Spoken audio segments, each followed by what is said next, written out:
सत्य परिस्थितीचा सविस्तर आढावा। छत्रपती संभाजीनगर मधून एक धक्कादायक बातमी समोर येते। गणपती बसवण्यावरून दोन कुटुंबात तुफान वाद झाला। शाब्दिक वादाचं रूपांतर हाणामारीत झालं। यात 3 जणांना चाकूने भोसकले तर 3 जणांना दगडाने मारले। या हाणामारीत एकाचा मृत्यू झाला असल्याची माहिती आहे। इतर जखमींवर सध्या खासगी रुग्णालयात उपचार सुरू आहेत। या घटनेनंतर परिसरात हळहळ उडाली आहे। छत्रपती संभाजीनगर शहरातील जेनेसी कॉलेज समोर संभाजी कॉलनीमध्ये हा राडा झाला।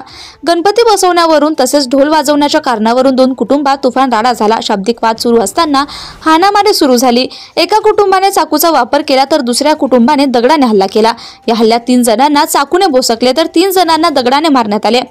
या भयंकर हल्ल्यात एकाचा जागीच मृत्यू झालाय तर जखमींना तातडीने शहरातील खासगी रुग्णालयात दाखल करण्यात आले। सध्या त्यांच्यावर रुग्णालयात उपचार सुरू आहेत। या हल्ल्यानंतर शहरात खळबळ उडाली आहे। महाराष्ट्र टुडे मराठीसाठी ब्युरो रिपोर्ट, छत्रपती संभाजीनगर।